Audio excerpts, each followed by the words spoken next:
Pagkatapos asawa ko, si Mang Manuel, ay pumanaw, tinawanan ako ng mga anak ko.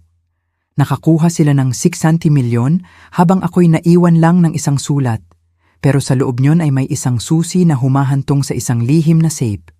Nang buksan ko ito, hindi ko mapaniwalaan ang aking mga mata. Ang simbahan ay may bahid ng amoy ng mga lili at alikabok. Ang sinag ng araw ay tumatagos sa mga may kulay na salamin, nagkakalat ng mga kulay, pero hindi nakapagpainit sa akin. Ang kabaong ni Mang Manuel ay nasa harap, makintab, napapaligiran ng mga bulaklak na mukhang masyadong sariwa, masyadong maganda para sa araw na ito. Nakaupo ako sa unang hanay, nanginginig ang aking mga kamay sa kandungan, habang ang mga bulong ng mga anak ko ay dumadaan sa akin na parang mga pira-pirasong salamin. Tapos na rin sa wakas, bulong ni Aling Darna, ang aking anak na babae. Ngayon pwede na tayong magpatuloy sa buhay. Nagulat ako. Hindi niya binaba ang boses. Si Lando, ang aking anak na lalaki, ay natawa ng malakas. Hindi ako lumingon, hindi ko kaya. Sila ang aking mga anak, dugo at laman ko. Pero sa sandaling iyon, parang mga estranghero sila.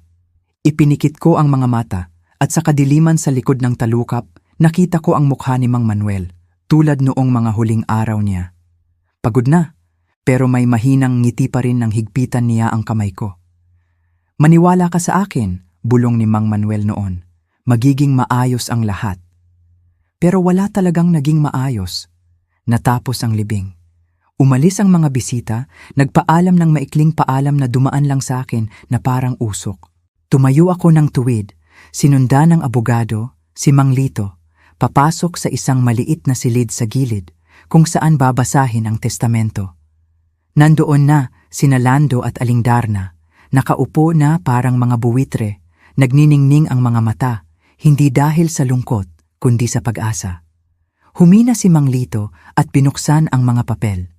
Tuyong-tuyo at formal ang boses niya, pero bawat salita ay parang kutsilyo sa akin. Sa aking mga minamahal na anak, binasa niya. Iniwan ko ang halagang 60 milyon, pantay-pantay sa inyo, kasama ang 2 bagong kotse na binili ngayong taon. Napasigaw ng tuwa si Aling Darna. Tumawa ng may panalo si Lando. Nanlumo ang tiyan ko. Huminto si Mang Lito, inayos ang salamin, saka nagpatuloy. Sa aking asawa, ang aking pinakamatalik na kasama sa loob ng 42 taon, iniwan ko ang sulat na ito. Inilagay niya sa kamay ko ang isang sobre na selyado. Tinitigan ako ng mga anak ko, natigilan sandali, saka biglang nagtawanan ng malakas. Isang sulat lang pagkatapos ng lahat? Yun lang ba ang natira mo? Puno ng kalupitan ang tinig ni Aling Darna. Mukhang akala ni Papa, sapat na sayo yan? Hindi ako gumalaw, mabigat na parang bato ang sobre sa dibdib ko. Sumandal si Lando, ngumingisi.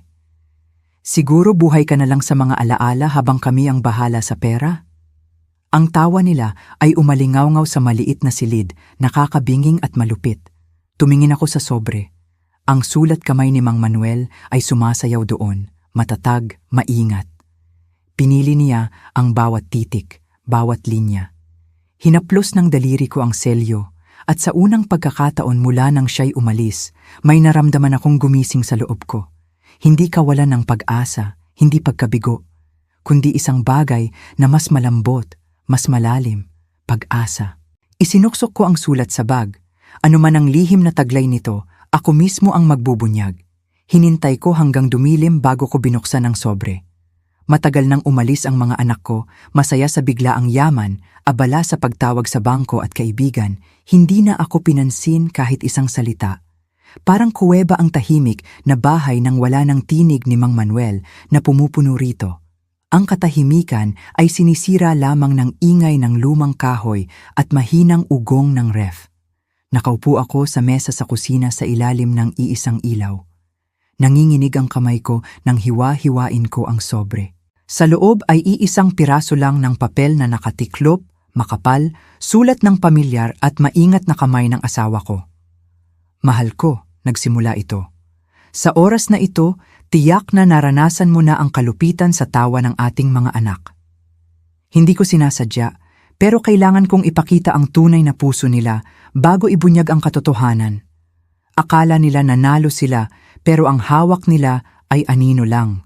Ang tunay, iniwan ko sa'yo. Inilapat ko ang papel sa labi ko, nanikip ang lalamunan, lumabo ang paningin sa luha. Alam niyang ganito ang gagawin nila sa akin. Sa loob ng sulat na ito ay makikita mo ang isang maliit na susi.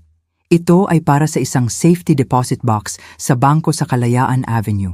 Lahat ng hindi ko napanalunan sa kanila ay naroon. Ikaw lang ang maaaring magbukas niyon. Huwag sabihin kaninuman. Huwag hayaang kunin nila sa iyo. Maniwala ka sa sarili mo tulad ng pagtitiwala ko sa iyo. Laging may pagmamahal, Manuel. May mahinang tunog ng metal nang ibuka ko ang papel. Isang maliit na susi ng tanso, halos kupas na ang numero sa katawan. Hinawakan ko ito ng mahigpit, parang natatakot na mawala. Matagal akong nakatitig sa susi. Nagtatanong ang isip ko. Ano kaya ang nasa loob ng safe na yon?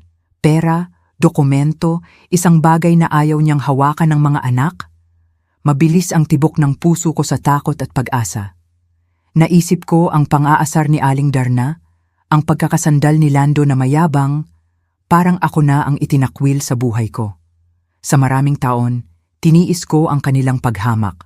Maliliit na insulto, pagwawalang halaga, mga desisyong ginagawa ng walang pagkonsulta sa akin.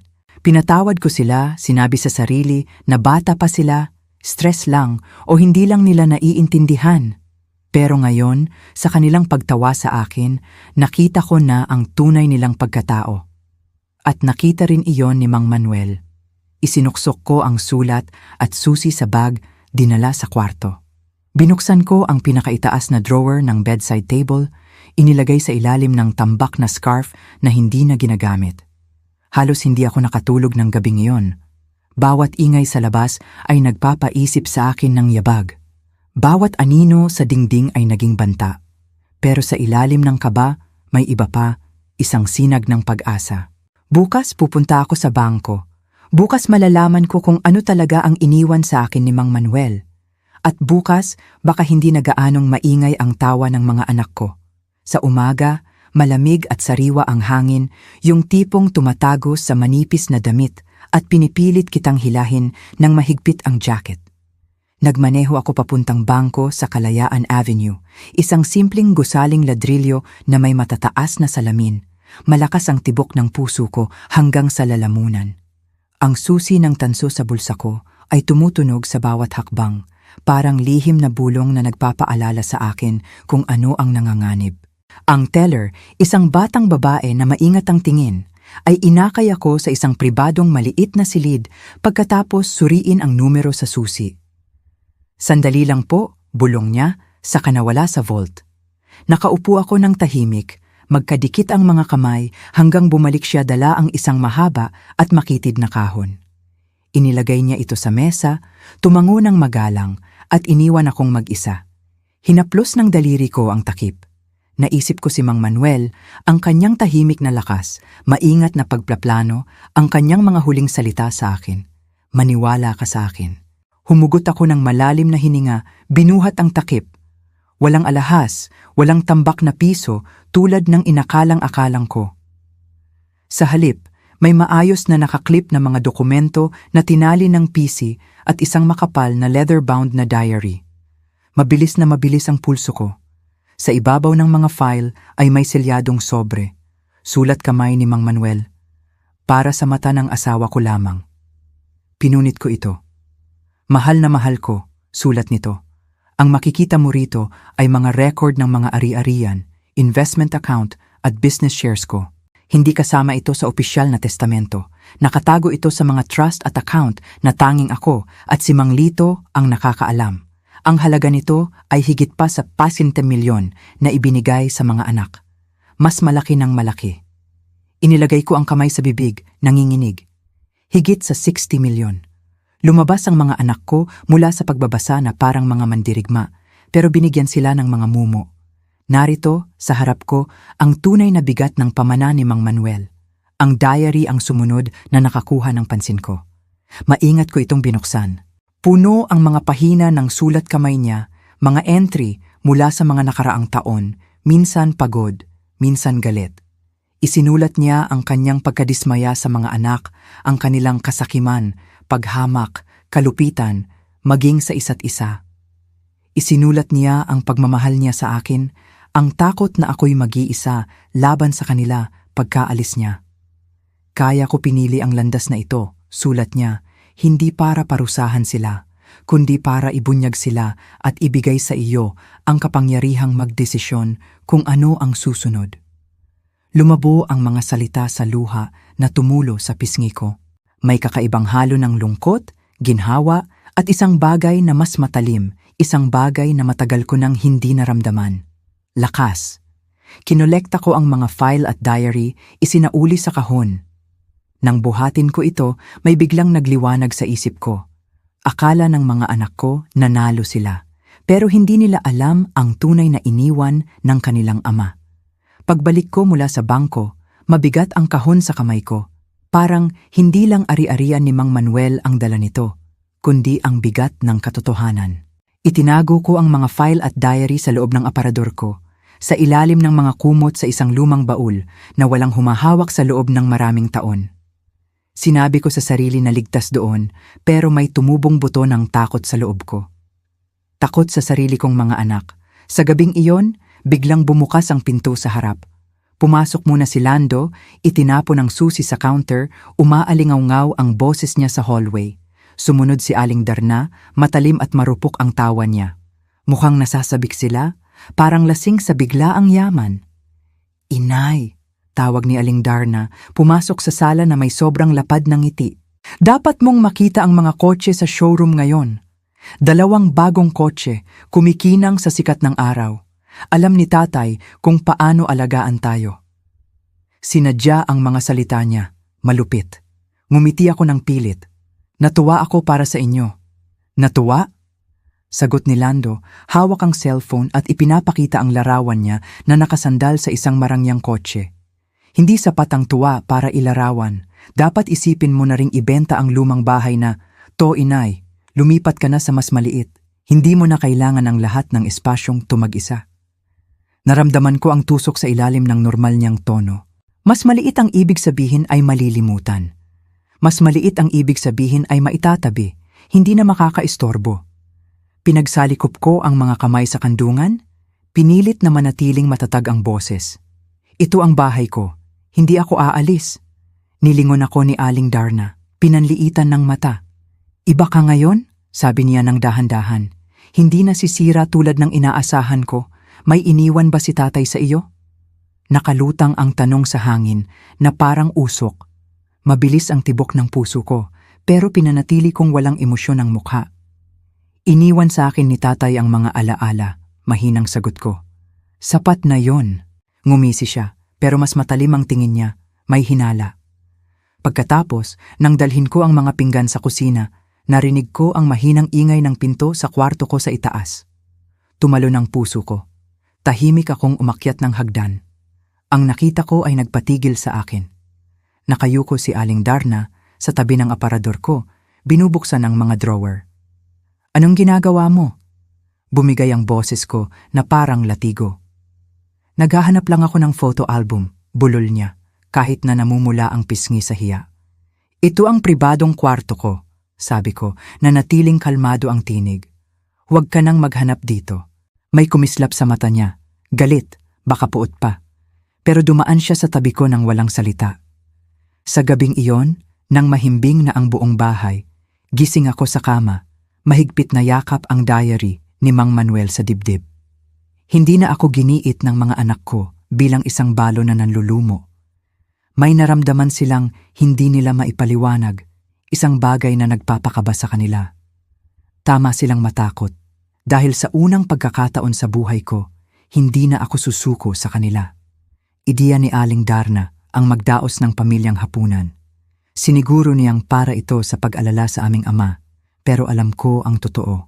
May yabang ang paanyaya, mayabang ang boses niya sa telepono nang sabihin, "Magsuot ka ng maganda, inay. Gusto mong makita kung gaano kaganda ang lagay namin." Pumunta ako sa bahay niya na mabigat ang dibdib. Kumikinang ang dining room sa bagong kasangkapan, mesang gawa sa nara, pilak na kandelero, mamahaling pinggan na hindi pa nagagamit. Nakaupo si Lando sa dulo ng mesa, hawak ang baso ng alak habang gumagalaw si Aling Darna, pilit ang ngiti. Nang makaupo ako, agad na lumipat ang usapan sa mga binili nila kamakailan. Hindi pa sapat ang 2 kotse, mayabang na sabi ni Lando.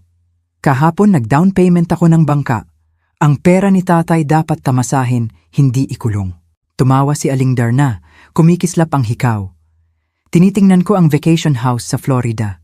Dapat bumisita ka, inay, kahit hindi ko sigurado kung gusto mo ang pag-aalaga roon. Masyadong maraming responsibilidad. Parang patak ng laso ng mga salita nila. Pinilit kong kumain ng isang subo, kahit na parang abo ang lasa sa bibig ko. Pagkatapos, sumandal si Lando, pinanliitan ng mata. Inay, sabi niya, normal ang tono pero may bakal. Talagang sulat lang ba ang iniwan sa iyo ni tatay? Wala nang iba? Tahimik ang mesa. Mas matalim ang tingin ni Aling Darna, naghihintay. Maingat kong inilagay ang tinidor, naramdaman ang init ng kanilang hinala na dumadagan sa akin. Sa maraming taon, tumungo ako, iniiwasan ng sagupaan. Hinayaan ko silang takpan ako. Pero ang diary ni Mang Manuel ay nakatago sa baul ko, ang mga salita niya ay nag-aapoy sa isip ko.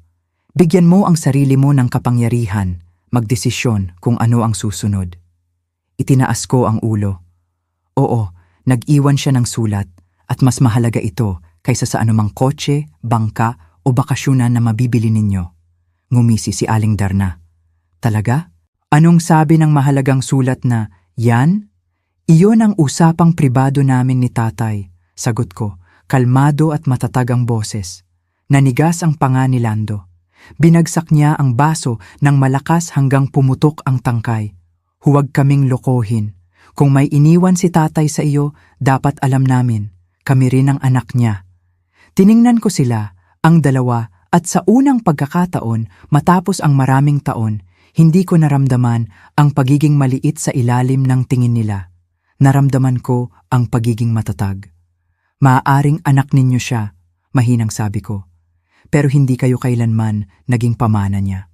Nagbago ang hangin, mabigat sa tensyon. Kumislap ang mata ni Aling Darna, pero kinagat niya ang labi. Bumulong si Lando ng kung ano sa ilalim ng hininga, sumandal ng may galit.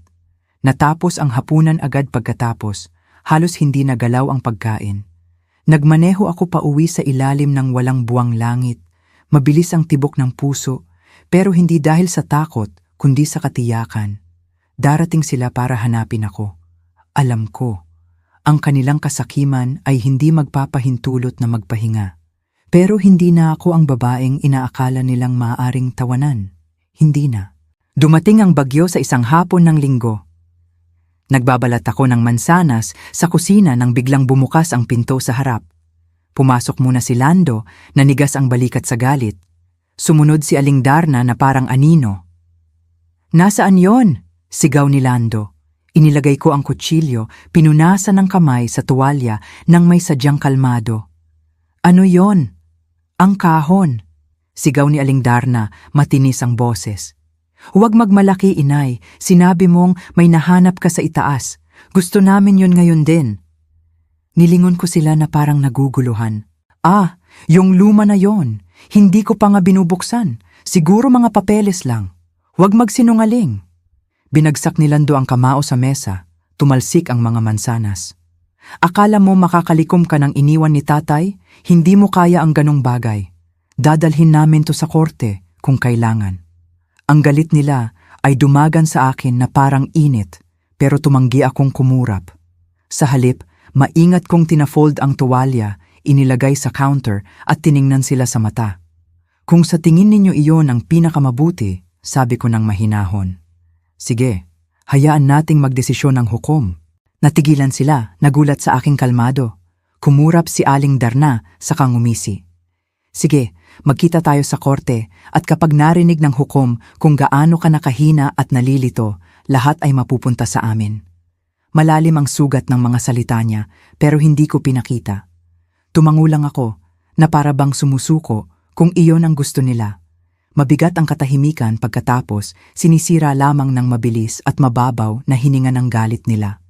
Sandali akong nag-isip na may nakita akong hinala sa mata ni Lando, pero mabilis itong nalunod sa yabang. Mag-empake ka na, inay, pang-aasar niya. Pagkatapos nito, hindi mo na kailangan ng bahay na to. Lumabas sila ng mabilis na parang pagdating, ang pagsara ng pinto ay nagpagalaw ng mga bintana. Umupo ako sa silya, nanginginig ang kamay, ang kutsilyo sa mansanas ay nanatiling makintab sa counter. Tahimik ulit ang bahay, pero malakas ang tibok sa tenga ko. Nagdeklara sila ng digmaan at akala nila nanalo na sila. Hinawakan ko ang diary ni Mang Manuel, ligtas na nakatago sa aparador. Ang mga salita ng asawa ko ay nagbigay lakas sa akin. Ang kayabangan nila ang magiging kapahamakan nila. Maniwala ka sa katotohanan. Dumating sa akin ang kakaibang katahimikan. Akala ng mga anak ko na sinusukol nila ako sa sulok, pero sila ang papasok sa patibong ni Mang Manuel. Hindi ako aangkin ng korte ang kapangyarihan ko. Ito ang aangkinin nila.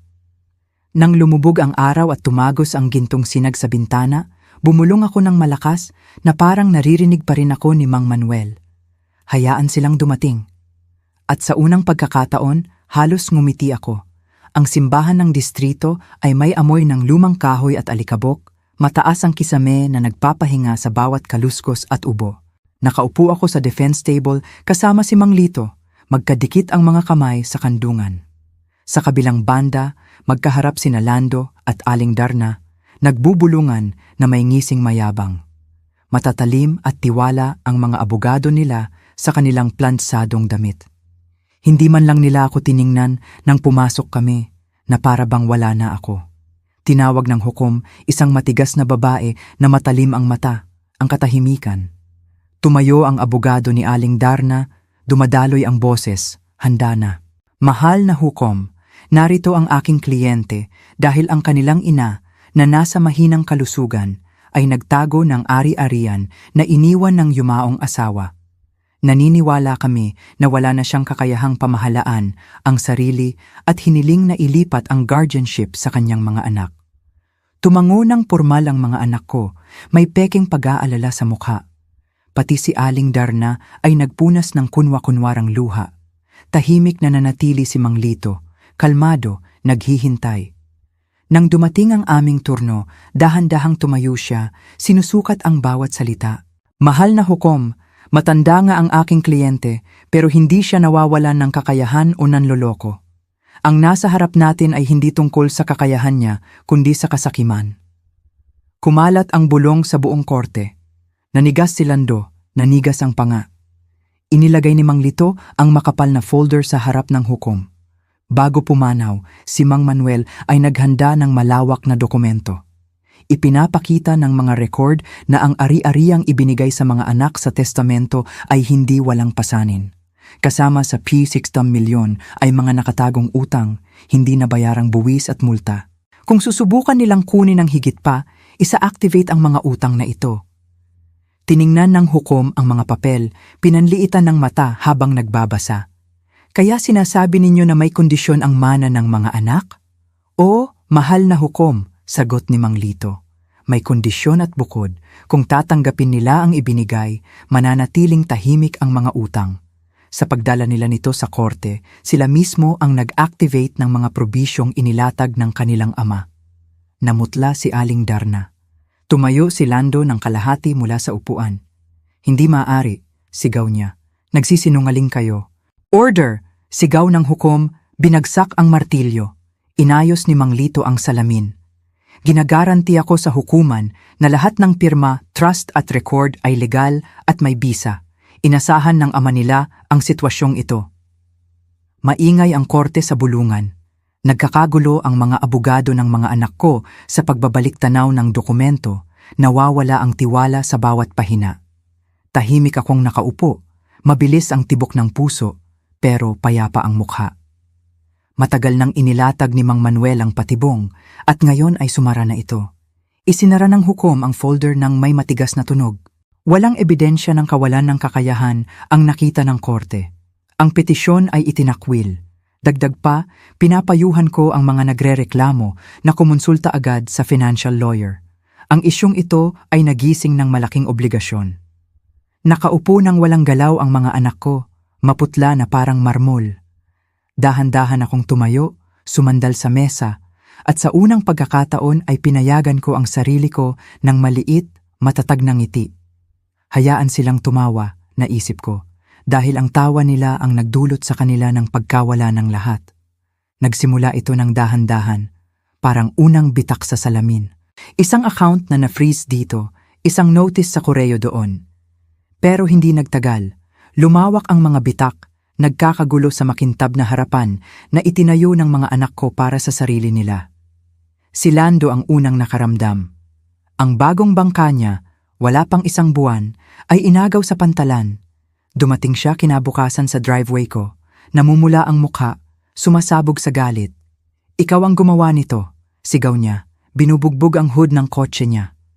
Nakatayo ako sa bintana, tahimik, bahagyang nakabukas ang kurtina para mapanood. Mas maliit siyang tingnan nang wala ang yabang. Parang lobo ang kanyang pagmamayabang nang walang sumasagot sa pinto. Sa wakas, umalis siya, sumisigaw ang gulong. Pero kahit iyon ay parang may pagkadesperado kaysa lakas. Ang pagbagsak ni Aling Darna ay mas tahimik. Nagsimulang tumawag ang mga nagpautang sa opisina niya. Ang bakasyonan sa Florida, binili ng magmadali at mayabang, ay inagaw bago pa niya matapos ang pag-aayos. Isang hapon, nakita ko siyang nakaupo sa kotse sa labas ng bahay ko, nakasubsob ang mukha sa mga kamay. Sandali akong natukso na puntahan siya. Halos.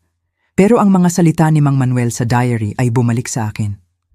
Gagawin nila ang ani ng kanilang inihasik. Mabilis na kumalat ang mga bulong sa buong bayan. Ang mga mayabang na tagapagmana ni Mang Manuel ay nalulunod sa utang. Ang kanilang makikintab na laruan ay inaagaw. Ang pangalan nila ay binubulungan ng awa at paghamak. Ang tawa nila sa pagbabasa ng testamento ay naging maasim na katahimikan. Samantala, mataas ang ulo kong pumupunta sa palengke.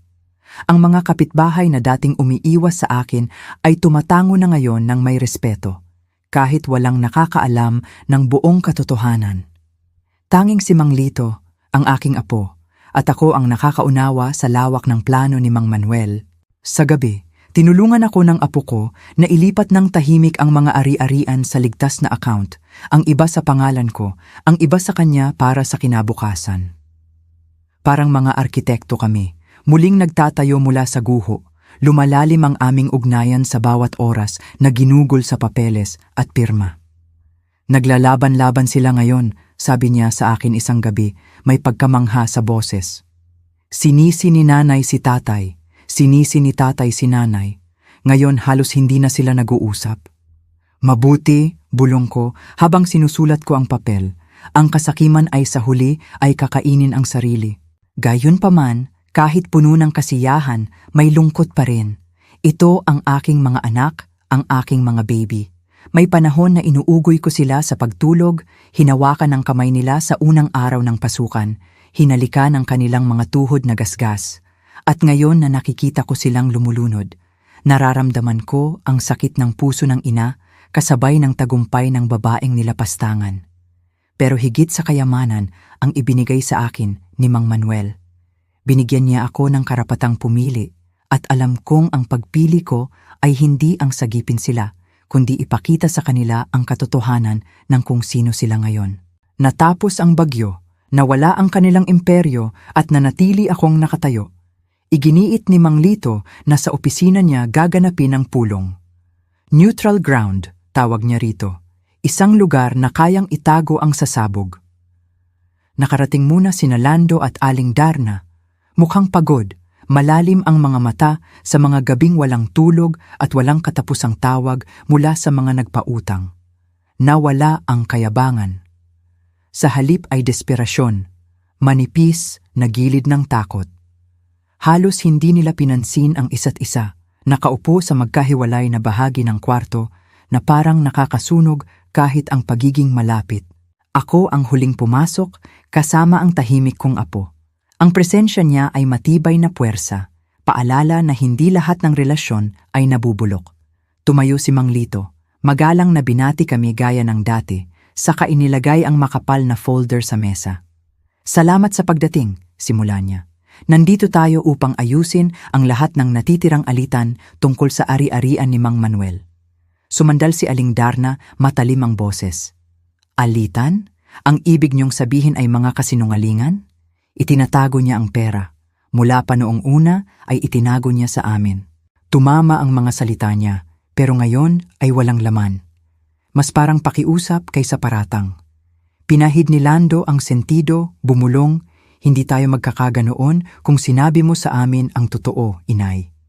Tiningnan ko sila, ang aking mga anak, nawalan ng lahat dahil sa sariling kasakiman at naramdaman ang halo ng lungkot at galit.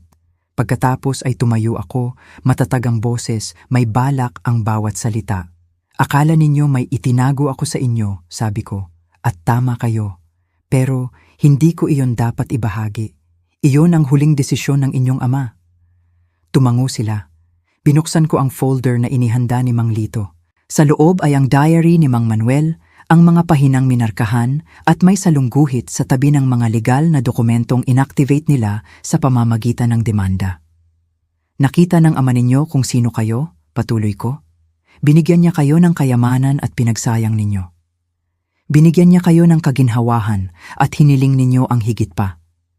Kaya iniwan niya sa akin ang tunay na pamana, hindi para parusahan kayo, kundi para protektahan ang mahalaga. At binigkis niya ang inyong mana sa inyong kasakiman, alam niyang iyon ang magiging wakas ninyo. Namumula ang mukha ni Aling Darna, tumutulo ang luha sa pisngi. Hindi patas, bulong niya. Mga anak niya kami. Oo, mahinang sagot ko, pero may bakal ang boses. Pero hindi kayo kailanman naging pamana niya. Ipinagpalit ninyo ang pagmamahal sa pera, ang pamilya sa yabang, at ngayon wala na kayong natira. Nilamon ng katahimikan ang kwarto. Tinitigan ni Lando ang sahig, nakakuyom ang kamao, nanginginig hindi sa galit, kundi sa isang bagay na malapit sa kawalan ng pag-asa. Humarap ako sa aking apo, hinawakan ang balikat niya. Siya ang magdadala ng pangalan niya pasulong, hindi kayo. Parang martilyo ang mga salita, wakas na, hindi na mababawi. Isinara ni Mang Lito ang folder nang may malakas na tunog. Naayos na ang ari-arian, walang magiging alitan pa. Isang beses pa akong tumingin sa mga anak ko, walang laman ang mga mata, durog ang yabang, at naramdaman ang kirot ng parehong tagumpay at pagkawala. Tapos na ang lahat. Ang bahay ay tahimik na hindi mabata. Sa maraming linggo, puno ang mga araw ko ng laban, matitigas na salita, pagsara ng pinto, madaling bulungan ng estratehiya kasama si Mang Lito at ang apo ko. At bigla, katahimikan, tapo na ang korte, napirmahan ang mga papeles, nagkabisa ang mga desisyon, nawala ang mga anak ko, naiwan lang ang alinggawngaw ng yabag at mahinang pabango ng mamahaling pabango na nanatili sa memorya. Dapat ay pakiramdam ko'y nanalo. Nanalo ako, pinrotektahan ako ng batas. Ang maingat na paghahanda ni Mang Manuel ay nagpalabas ng patibong, at ang mga anak ko ay nawalan ng lahat ng ipinagmamalaki nila. Mga kotse, bahay, mga yabang, lahat nawala. Pero ang tagumpay ay hindi nagdala ng tawa. Mabigat ito, seryoso, halos malungkot. Dahan-dahan akong naglakad sa bahay, hinahawakan ang mga dingding na parang babagsak kung wala si Mang Manuel. Malakas ang tiktak ng orasan kaysa dati. Bawat segundo ay paalala na ang oras ay umaagos pasulong, kahit na parang natigil ang puso sa nakaraan. Sa gabi, gising ako, nakatitig sa kisame, naaabala ng mukha nila sa korte.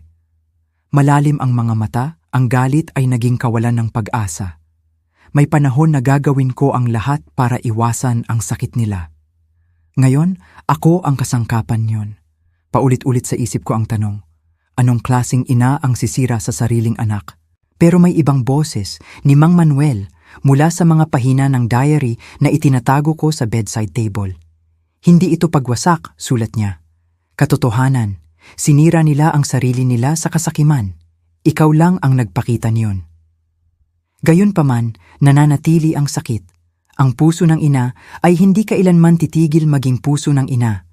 Kahit sugatan, kahit tinaksil, Isang gabi, nang kulay kahel ang langit sa paglubog ng araw, nakaupo ako sa veranda na may kumot sa kandungan. Dumating ang apo ko, tahimik pero matibay ang presensya. Pinanood namin ang unti-unting pagdidilim, ang mundo ay humupa sa takip silim. Matagal ka ng tahimik nitong mga nakaraang araw, mahinang sabi niya. Nakikinig ako sa katahimikan, sagot ko. May paraan itong magtanong. Tiningnan niya ako. Nagsisisi ka ba? Tumingin ako sa kanya, ang batang mukha niya ay seryoso at naghahanap. Nagsisisi ako na nangyari ito, mahinang sabi ko. Nagsisisi ako na ang kasakiman ang nagnakaw ng mga anak na kilala ko noon. Pero hindi ako nagsisisi sa pagprotekta sa sarili ko. Minsan ang pagmamahal ay dapat matatag. Minsan ay malupit pa nga. Dahan-dahang tumango siya, tinatanggap ang bigat ng mga salita ko. Pagkatapos ay hinawakan niya ang kamay ko. Mainit, matibay, buhay ang mga daliri niya. Sa maliit na galaw na iyon, naramdaman ko ang pagbabago. Nanatili ang katahimikan, oo, pero hindi na walang laman. Naghihintay ito nang hindi ko pa alam. Pero sa unang pagkakataon, mula nang mawala ang bagyo, naramdaman kong ang katahimikan ay hindi lang puno ng lungkot, kundi may buturin ng isang bagong simula. Ang unang umaga na nagising ako nang walang takot. May amoy ng kanila ang bahay.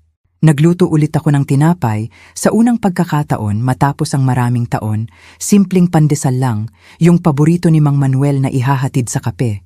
Pumasok ang apo ko, magulo ang buhok, antok pa ang mata.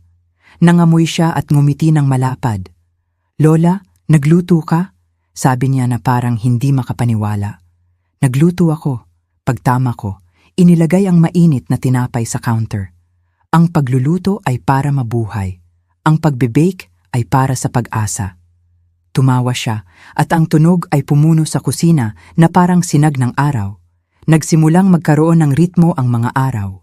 Magkasama kaming nagtatrabaho sa bahay, inaayos ang railing ng veranda, pinipinturahan ang mga shutter, nililinis ang hardin na naging gubat sa mga buwan ng kaguluhan. Mas malakas kaysa tumpak ang pagpapako niya, pero hindi ako nag-aalala sa mga likulikong pako. Bawat hampas ay may bagong simula. Sa gabi, nakaupo kami sa hapagkainan, hindi na sa mga legal na papeles, kundi sa mga libro at puzzle. Tinutukso niya ako sa pagkisap sa mga crossword.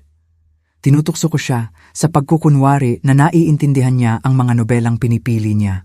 Ang bahay na dating mabigat sa katahimikan ay nagsimulang maglabas ng maliliit na ligaya, ordinaryo. Hindi na multo ang pera. Sa gabay ni Mang Lito, naprotektahan ko ang ari-arian ni Mang Manuel, inilagay sa ligtas na account, at nagsimula ng maliit na trust fund para sa apo ko. Hindi na tungkol sa mga numero. Tungkol ito sa pagkaalam na hindi na kami muling magdurusa sa kasakiman. Isang gabi, habang pinipinturahan namin ang dingding ng sala, mahinang tanong ng apo ko, Lola, naisip mo ba na babalik sila? Si nanay at tatay. Natigil ang brush ko. Madalas ko nang naisip yon na darating sila sa pinto, hindi na may galit, kundi may hiya. Bahagi ng akin ang may gusto noon, ang iba ay nagduduwal. Siguro, sabi ko sa wakas, pero kung darating sila, hindi dahil sa pagmamahal, kundi dahil sa nawala sa kanila. Tiningnan niya ako, kunot ang kilay. Anong gagawin mo? Inilagay ko ang brush, pinunasan ng kamay sa lumang basahan. Bigyan ko sila ng kayang ibigay ko. Siguro isang pagkain, isang kama para matulog, pero hindi na ang tiwala ko. Ang bahaging iyon ng akin, itinapon na nila. Dahan-dahang tumango siya na para bang iniukit ang aral sa buto. Matatandaan ko rin iyon. Pagkatapos, sa gabing iyon, nakaupo kami sa harap ng fireplace, mababa ang sayaw ng apoy. Pinanood ko siyang makatulog sa silya sa tabi ko, malambot ang mukha sa pagtulog. Naisip ko ang diary ni Mang Manuel, ang linyang pinakanakakaapekto sa akin. Kung may isang kaluluwa pa lang na buo, ligtas ang pamana natin. Hinawakan ko ang kamay ng apo ko, marahang inilagay sa kamay ko. Oo Manuel, bulong ko sa ingay ng apoy. Isang kaluluwa ang natira, at kasama niya, muling itatayo ko. Halos hating gabi nang may kumatok sa pinto. Una ay mahina, pagkatapos ay matalim, masigasig. Gumalaw ang apo ko sa sofa, kumurap ng nalilito. Ipinahiwatig ko sa kanya na manatili at binuksan ang pinto. Sa veranda ay si Aling Darna. Magulo ang buhok, kulubot ang damit, maputla at puno ng luha ang mukha. Wala nang bakas ng babaeng dating may alahas at sutla. Tumatawa sa akin mula sa likod ng baso ng alak. Basag na basag siya. "Inay!" bulong niya, paos ang boses. "Pakikalmahan mo bang papasukin ako?" Lumayo ako. Dahan-dahang pumasok siya, tumingin sa paligid na parang nahihiya na makita roon. Umupo siya sa mesa, nanginginig ang kamay. "Kinuha nila ang lahat," sabi niya, nakatitig sa kahoy. "Mga kotse, bahay, pati ang mga kasangkapan. Natulog ako sa motel, kumain mula sa vending machine, hindi ko na alam kung saan pupunta." Tumama ang mga salita niya sa akin, hindi lang dahil sa awa, kundi dahil sa ilalim ng pagkasira. Nakikita ko pa rin ang batang babae na siya noon. Ang batang humawak sa kamay ko sa unang araw ng pasukan, bumulong ng mga sekreto sa tenga ko sa gabi. Sumakit ang mata ko sa luha. "May kinaroroonan ka," mahinang sabi ko. "Lagi mo nang may inay, pero pinili mo ang pera kaysa..." Nagulat siya na parang sinampal. "Alam ko," hingal niya.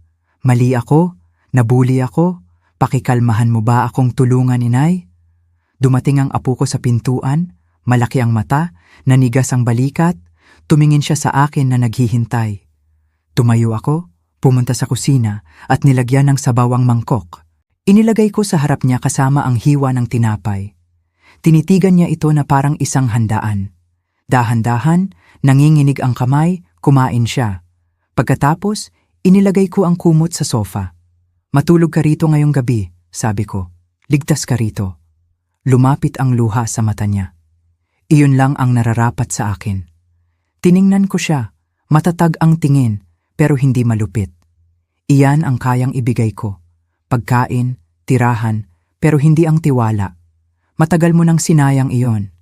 Nanginginig ang labi niya, pero tumango siya. Humiga siya sa sofa, nakulubot sa ilalim ng kumot, pinipigilan ng hikbi sa unan. Bumalik ako sa kwarto ko, sinundan ng apo ko. "Bakit hindi mo siya binigyan ng higit pa?" bulong niya. "Dahil ang awa at pagpapatawad ay magkaiba," mahinang sagot ko. "Ang awa ay pagkain, bubong, pahinga. Ang pagpapatawad ay dapat kitain at hindi pa niya nakukuha iyon." Tahimik siya sandali, saka bulong, "Naiintindihan ko na siguro." Nang isara ko ang pinto, naramdaman ko ang bigat ng gabi. Muli nang naroon si Aling Darna sa ilalim ng bubong ko, pero hindi sa puso ko. May mga tulay na kayang magbuhat kahit nasunog na. Ang iba ay naging abo lang. Kinabukasan, matapos dumating si Aling Darna, parang nanginginig ang bahay na para bang humihinga ang mga dingding. Umalis siya bago mag-umaga. Maayos na nakatiklop ang kumot sa sofa, nalabhan ang mangkok sa sink. Walang paalam, katahimikan lang. Nakaupo ako sa mesa ng kusina, hawak ang panulat at bukas ang diary ni Mang Manuel sa tabi. Nanatili ang apo ko sa malapit, tahimik na nanonood, nararamdaman ang mahalagang mangyayari. "Pinabago mo ba ito?" mahinang tanong niya. "Oo," sagot ko, nakaangat ang panulat sa papel. Oras na. Sa maraming linggo, iniiwasan ko ang gawaing iyon na parang ang hindi pagsulat ay makakapagpaliban sa hindi maiiwasan. Pero hindi lang kayamanan ang ipinagkatiwala sa akin ni Mang Manuel. Ipinagkatiwala niya sa akin ang tungkuling hubugin ang susunod. Tinawagan ko si Mang Lito sa huli ng umaga. Sa tanghali, dumating siya dala ang bagong testamento, matatalim ang papeles, handa na ang tinta. Magkasama kaming nakaupo sa sala, puno ng araw ang mesa habang binabasa ko ang bawat linya. Sa mga anak, iniwan ko lang ang mga larawan, mga alaala na hindi nila maaring gawing pera, mga alaala ng kung sino sila bago sila gawing walang laman ng kasakiman. Sa apo ko, iniwan ko ang lahat ng iba. Ang bahay, ang mga trust fund, ang mga shares, ang pamana na maingat na itinago ni Mang Manuel, ngayon ay ligtas para sa isang kaluluwa na nanatiling buo. Nang tumama ang panulat sa papel, hindi na nanginginig ang kamay ko. Malinaw kong nilagdaan, sinilyohan ang hinaharap hindi sa galit, kundi sa layunin. Tumango si Mang Lito, hindi mabasa ang mukha pero may respeto. "Ginawa mo ang inaasahan ni Mang Manuel," sabi niya. "Matalino ang pinili mo. Pagkaalis niya, nakaupo kaming magkasama ng apo ko sa harap ng fireplace, ligtas na nakatago ang bagong testamento. Matagal siyang tahimik, saka tanong, "Bakit ako?" Tumingin ako sa kanya, pinag-aaralan ng batang nanatili sa tabi ko nang tumalikod ang lahat. Ang mukha niya ay may kabataan at anino ng lalaking magiging siya. "Dahil naaalala mo ang pagmamahal ng kalimutan ng iba." Simpleng sagot ko. "Dahil nanatili ka.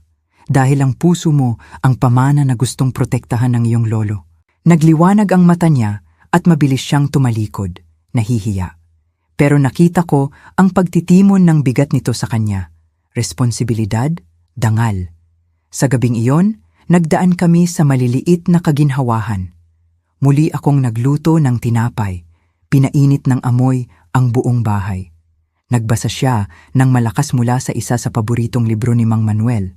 Natitisod sa mga salita, tumatawa ng itama ko siya. Hindi ito maluho o dramatiko, pero totoo. At habang pinapakinggan ko ang pagsabog ng apoy at ang boses niya sa ilaw, naramdaman ko ang isang bagay na matagal ko nang hindi nararamdaman, kapayapaan. Tapos na ang laban. Mag-iiwan ng peklat ang mga sugat, oo, pero ang peklat ay patunay ng pagkaligtas. Ibinigay ko ang tiwala kung saan nararapat, itinatago kung saan sinayang, at nagtayo ng pamana hindi sa pera, kundi sa pagmamahal. At sa sandaling iyon, alam kong lubos na ipinagmamalaki ako ni Mang Manuel. Tahimik ulit ang bahay, pero hindi na yung walang laman na katahimikan noon. Iba ang katahimikang ito, mas maamo, mas puno. Yung katahimikan na dumarating kapag tapos na ang bagyo at nalinis na ang hangin. Nakaupo ako sa veranda sa lumang rocking chair ni Mang Manuel. Dala ng hangin ng taglagas ang amoy ng dahon at usok ng kahoy. Sa labas, abala ang apo ko sa pag-aayos ng bakuran, humuhuni habang nagtatrabaho. Pinapanood ko siya, puno ng matatag na kapayapaan ang dibdib ko. Naisip ko ang daan na nagdala sa akin dito, ang tawa ng mga anak ko sa pagbabasa ng testamento, ang tusok ng kanilang paghamak, ang dilim ng kanilang mga banta. Naisip ko ang korte, ang pagkagulat sa mukha nila nang sumara ang patibong ni Mang Manuel. Naisip ko ang gabi nang magmakaawa ang anak ko sa pinto ko at ang sandali ng pirmahan ko ang bagong testamento, inilipat ang lahat sa tanging taong nanatili sa tabi ko. At sa lahat, naisip ko si Mang Manuel. Sa maraming taon, umaasa ako sa lakas niya. Siya ang aking kompas, tagapagtanggol kasama sa buhay. Nang siya'y umalis, natakot akong nawala hindi lang siya, kundi pati ang sarili ko. Gayunpaman, ang huling regalo niya ay hindi pera o papeles. Ito ay tiwala. Tiwala na kayang tumayo kahit mag-isa. Tiwala na kayang tumingin sa mata ng pagtataksil ng hindi nababasag. Hinawakan ko ang diary niya, ngayon ay luma na, at binuksan ang huling pahina. Ang huling sulat niya, maingat na sinulat, ay ganito. Kung binabasa mo ito, wala na ako. Pero tandaan mo, mahal ko, ang kayamanan ay hindi sinusukat sa account. Sinusukat ito sa tapang, katotohanan, sa pusong iniiwan natin. Mas malakas ka kaysa sa iyong niniwala. Maniwala ka sa sarili mo at alamin na lagi akong naniniwala sa iyo. Lumabo ang mga letra sa luha, pero hindi na masakit tulad ng dati. Hindi ito luha ng lungkot, kundi ng pasasalamat. Ang tawa ng apo ko ay umalingaw-ngaw mula sa labas, magaan at walang pasanin. Kumaway siya sa akin at kumaway ako pabalik. Sa kanya, nakita ko hindi lang ang hinaharap na sinabi ni Mang Manuel, kundi patunay na hindi na sayang ang pagmamahal namin, na kahit sa gitna ng mga tinik, may namulaklak na bulaklak. Isinara ko ang diary at inilapat sa dibdib. Maaaring naligaw ang mga anak ko, bulong ko sa hangin. Pero hindi ako naligaw. Muli ko itong nahanap sa iyo, sa sarili ko, sa lakas na iniwan mo sa akin. Kumikot ang upuan ng sumandal ako. Ang takip-silim ay naglalagablab sa abot tanaw. Sa unang pagkakataon matapos ang mahabang panahon, pakiramdam ko'y buo na ako. Noong una, tinawanan nila ako, sigurado na talo na ako. Pero tiniis ko, tumayo ako. At sa huli, hindi ang pera nila at hindi man ang ari-arian ni Mang Manuel, kundi ang pamana ng pagmamahal, katotohanan at katatagan ang mahalaga. At alam kong iyon ang hindi nila kailanman makakawala. Pakiramdam ko'y dumaan ako sa isang bagyo at ngayon dumadating ang kapayapaan. Mananatili ang mga peklat, oo, pero patunay iyon na nabuhay ako. Ibinigay ko ang tiwala kung saan nararapat at itinago kung saan sinayang. At nagtayo ako ng pamana hindi sa pera kundi sa pagmamahal. Itinaas ko ang ulo, nakatutok ang tingin sa abot-tanaw. Dahan-dahang humaplos ang hangin ng taglagas sa aking puting buhok, dala ang amoy ng tuyong dahon at usok ng kusina. Abala pa rin ang apo ko sa labas. Ngumiti ako, nararamdaman ang malalim na kapayapaan sa loob. Sa likod ko, bumukas ang pinto ng bahay. Hindi nang may galit na pagsara, kundi may mahinang ingay. Pumasok si Aling Darna, wala nang yabang sa mukha. Nanatili ang luha sa pisngi, pero may iba nang kumikinang sa mata niya. "Inay," bulong niya, paus pa ang boses. "Pasensya na." Hindi ako nagsalita, tiningnan ko lang siya. "Mali ako," patuloy niya. "Masyado akong sakim, masyadong bulag. Hindi ko napansin ang pagmamahal at sakripisyo na ibinigay mo sa amin. Pakikalmahan mo bang tawagin ako, Inay?" Humugot ako ng malalim na hininga, pinipigilan ang emosyong sumisigaw sa loob. Handa ako sa galit, sa sisi, pero hindi sa pagsisisi. "Pasok ka ba, Inay?" Tumango ako, binuksan ang mga braso. Sa sandaling iyon, alam kong tapos na talaga ang laban. Hindi sa malakas na tagumpay, kundi sa pagpapatawad. At sa kaibuturan ng puso ko, alam kong ipinagmamalaki ako ni Mang Manuel. Sama-sama kaming dumaan sa unos at ngayon maaari nang magsimula ang pamilya natin ng bagong kabanata na pagmamahal at tiwala ang pundasyon.